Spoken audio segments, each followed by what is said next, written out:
Ko man ir VIP braucamais. Šobrīd braucu vagonā viens pats, kā jūs redzat. Esmu VIP vagonā, nosauksim to tā. Sveiciens visiem manā YouTube kanālā. Tā kā ārā ir ziema, tad nākās izmantot citu transportu. Bet principā sniega nav. Plus grādi ir tagad arī ārā. Mierīgi varētu braukt, bet es esmu tur viss tā kārtīgi sapucējis un notīrījis motorolleri. Kad man baigi negribās tagad ņemt un tīrīt. Tāpatās jau pēc 3 dienām droši vien atkal būs gan jau uznāks tas sniegs kaut kā tā.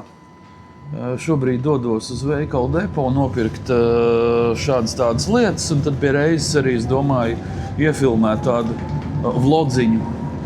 Pastāstīšu kaut kādas savas domas par visu to saturu taisīšanu un tā tālāk. Kamēr ar kājām došos uz veikalu, man tāds gabaliņš jāpaiet. Tā, laikam šitajā pieturā jālec ārā. Un, kā jau video teicu, dodos uz veikalu depo. Tas man tāds gandrīz iecienīts veikals. Tāpēc kaut kā viss tur kā uz vietas ir. Un nav tur jāsteigā, jāmeklē. Ko es iesākumā gribēju arī pastāstīt. Man ir tāda sajūta radusies, kad YouTube vairāk neviens, man liekas, ka neizmanto un neskatās. Man personīgi ir tāda sajūta. Jo laiki mainās, kā zināms, nekas nestāv uz vietas. Un, manuprāt, lielākā daļa satura veidotāju un arī skatītāji ir pārgājuši uz nelaimīgo TikTok, manuprāt. Kāpēc es saku, nevar tikt no viņa vaļā? Tāpēc, ka tas tev dedzina smadzenes ārā, kas tur tajā platformā notiek. Es biju arī izdomājis, kas bija sekojis man līdzi. Es tad YouTube nebiju līdz diezgan ilgu laiku neko. Un tad es domāju, ka tai TikTokā vajadzētu kaut ko sākt likt. Un tad es tur paliku dažus video un es sapratu, ka tomēr es negribu to negāciju vilni, kas nāk. Jo, Facebookā, bet YouTubā praktiski auditorija ir ļoti, manā gadījumā, diemžēl, ļoti, tā kā pa nulēm. Praktiski neviens neko neraksta, neviens neko nespiež, tikai noskatās, un tas arī viss.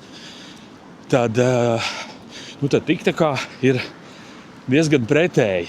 Tur ir saucamie dīvānu eksperti, kas zina par visu un par visiem. Ja? Skaidrs, ka viņi nezina neko.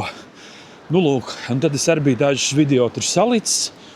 Un, protams, tur tie skatījumi, tas ir, vai klikšķi, vai cipariņi, tas ir vienkārši, labākā gadījumā tur YouTubā pa gadu tu tādas var dabūt skatījumus. Tas, ko cilvēki tev raksta, tev vienkārši nonulē to vēlmu, tur vispār ir kaut ko publicēt un likt. Piemērs, es nopirku ķiveri jaunu, kaut kādiem 70 vai 80 eiro. Un tad es tur uzfilmēju tādu video, īso priekš TikTok. Ko nē. Un tad tur bija tā, ka principā iedalījās divās daļās tie cilvēki. Tie, kas rakstīja, kur tu pa tādu nav, tur tādu tur spaini likt galvā, blā, blā, blā. Cita, kā rakstīja ļoti labi, priekš motorolleri pilnīgi pietiek. Un tad es vienkārši tā iesmēju par visu to īstenību. Bija ļoti interesanta situācija. Kā es jau teicu, komentāri tur ļoti daudz bija.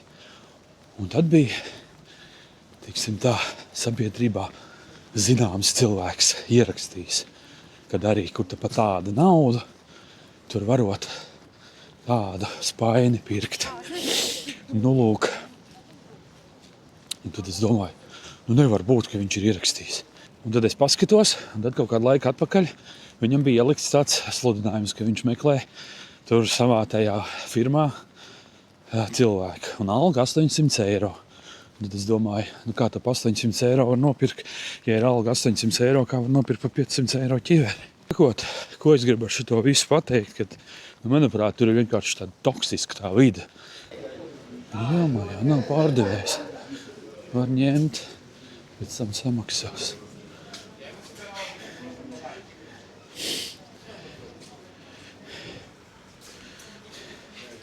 €56. Nē, es laikam iztikšu bez eglītes. Nopirkt tas, kas ir vajadzīgs. Veikalā nefilmēju, lai nav liekas problēmas ar citiem ļaudīm. Ko es gribēju tad šai sakarā arī tad pastāstīt, kad es gribētu, lai arī tie, kas skatās kaut kādu man to saturu, vismaz uz šo video vismaz kādu plusiņu ielikt, kad tie ir dzīvi cilvēki, ka tie nav boti, kas skatās to video. Un kaut kā tā, jo es, kā es jau saku, es tai tik tā kā nevēlos neko likt, bet es arī saprotu to, kad, man tā liekas vismaz, ka tā YouTube'ā kaut kā baigi nav tā kustība, bet tai pašā laikā paskatoties citas satura veidotājus, tur gan viss kaut kas notiek. Varbūt es tomēr visus šos gadus filmēju nepareizo saturu, tas, kas cilvēkiem neinteresē. Bet galvenais jau šitajā visā ir tas, kad galvenais, kad pašam patīk, ka tu taisi to saturu. Un tu jau tomēr, kā saka, jebkuras darbības, tas dzinols jau ir nauda, vai ne? Pa naudu visu kaut ko izdarīs. Tā kā es ar šo nekādu naudu nepelnu, tad, droši vien, kad būtu jātājas tas, kas pašam interesē. Un tu taisi tik ilgi, kamēr tev pašam tas patīk un interesē. Bet vispārējie, ko es redzu, kas tur ir baigi daudz tie skatījumi, tas jau ir tikai biznesa ietvaros. Un ja gluži viņš no to video nenopelna naudu, tad viņš nopelna no tā produkta, ko viņš tur reklamē vai pārdod. Un tādā veidā. Tā kā es domāju, tur ir arī ļoti vienkārši tas, tik līdz tie cilvēki nepelna vairāk ar to. Tur arī tas saturs uzreiz pazūd. Nav viņi vienkārši tie cilvēki vairs. Tāds ir mans secinājums. Ja tā dziļi padomā un paskatās, tad es esmu novērojis, ka YouTube šobrīd top ir šie podkasti. Ja? Vienkārši nenormāli daudz viņi sāk taisīt. Kādreiz viņi bija audio formātā, tagad viņi ir audio un video formātā. Līdz ar to viņi aizpilda tādu lielāku ēteru laiku. Bet ko es arī redzu, tā tendence, kad ir, teiksim tā no 100%, es nezinu, tur minimums paliek, kas taisa, jo pirmā epizode, otrā un viss, un trešā vairs nav. Jo, kā es jau pirmīt saku, kad viss ir naudā. Kur tad, kā? Tev vajag aparatūru, tev vajag telpas, tev vajag, kas to visu filmē, kas to visu samontē. Tu pats to visu darīsi. Kur tu tos cilvēks aicināsi uz savu dzīvokli vai kā. Vai ne? Tas ir akali. Tas ir kaut kur jādabū nauda. Cik ilgi tu tērēsi savējo naudu, lai taisītu podkastus un visi pavēl skatītos. Droši vien ilgi tas nebūtu. Tātad jāatrod kaut kāds sponsors. Ar tiem sponsoriem, man liekas, ka tur arī ir tā, ka baigi minimāli ir. Kad ļoti liela daļa atsakās tur kaut ko baigi sponsorēt, jo viņiem arī nav tā nekāda labuma. Viss grib kaut kādu labumu. Tāpat vien nekas nenotiek. Tā kā es saku, vienīgais, ja tu pats pa sevīm, es pats filmē, pats montē, skaņotājs, operators, gaismotājs un vēl nezinu kas, un sponsors pats saviem video. Tad jā. Lūk, un otra tā nelaime ir tajā visā, kad cik tad mums ir tie slavenie, pazīstamie cilvēki, ja? Un tad beigās tie satura veidotāji, tie podkastisti ir tik daudz, kad tie viesi jau iet uz rīņķi, saprot, un vairāk jau nav interesanti arī to visu skatīties, jo tu jau stāsti katrā podkastā vienu to pašu. nekas jau tur baigi nemainās. Nu, es teikšu tā, ka es brīžam paskatos, kas man ir interesanti. Galvenais, ka tas cilvēks ir pazīstams. Kaut ko viņš kādreiz nodarbojas, un viņš tur pastāsta kaut ko. Ja tas cilvēks man neko neizsaka, es neskatos, man tas neko neizsaka, ko viņš tur stāsta. Ja? Un es brīžam paskatos kaut kāds, bet kā jau es teicu, kad tur jau uz rīņķi iet viss tas, ja, ne? Iet uz rīņķi, tad tur kaut kādi šitie skandālisti nemitīgie, kas tur ir. Ja, tad tie tur tiek aicināti. Protams, ir tādi podcastiņi, ja, vai rakstraidījumi, kas ir tādi ar dzelteno preses piegaršu, zin kā, tad tādas vispār nav jēgas skatīties. Numur 2, ko mēs varētu ierakstīt. Numur 2 varētu būt, kas man vismaz rādās, tas ir ar automašīnām saistīts. Pirkšana, pārdošana, kas ir topā, tieši YouTube'ā, es domāju. Un tad, protams, visi kapitālie remonti un tā tālāk un tā joprojām. Tur arī ir tāds nebeidzamais stāsts par to visu, ka cilvēki grib labāko no Vācijas tirgu, kas ir, bet naudiņas, protams, nav. Tas, kas jau izgājis ar 10 rokām, un tad tur tāds pēdējais es rindā. Tu viņu nopērci, un tur jau ir, kā saka, kapi, tur jau ir slikti viss. Bet visvairāk šitajā visā man ir žēl īstenībā tie cilvēki, jo, protams, viss tas tiek ņemts kredītā. Ja? Tad tev ir tas maksājums, iespējams, kad uz vairākiem gadiem, un tu tur nopērci to savu sapņu auto, un īsu brītiņu pabrauc, un kaut kas notiek dzinējam, tur kārbai, kas. Un tad tie remonti brīžiem var pārsniegt tā auto vērtību tajā brīdī. Bet tu jau esi kā ķīlnieks, tev jau īsti nav izvēles. Jo uz kakla tev ir tas kredītmaksājums, un tad tā nojātā mašīna, kas tagad ir jāsāk remontēt no viena gala. Tas ir tāds skumjākais. Un otrs jau ir skumjākais, tas, kas visu to pārdod. Tas arī, jā, bet neesi muļķis, paņem līdzi spečuks, lai nav pēc tam jāiet uz raidījumu, ko sauc par bez tabū, jā. Un jāsaka, es esmu nopircis mašīnu, viņi man ir apmānījuši un tā tālāk.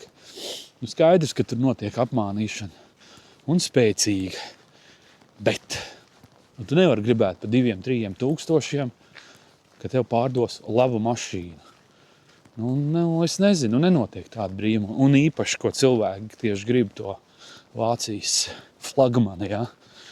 Varbūt, ja tu tur nopirki kaut kādu zemāks, nevis zemāks kvalitātes, bet nav tas brands, tad varbūt arī tā situācija būtu savādāk. Es īstenībā ar Čomu nesen runāju, un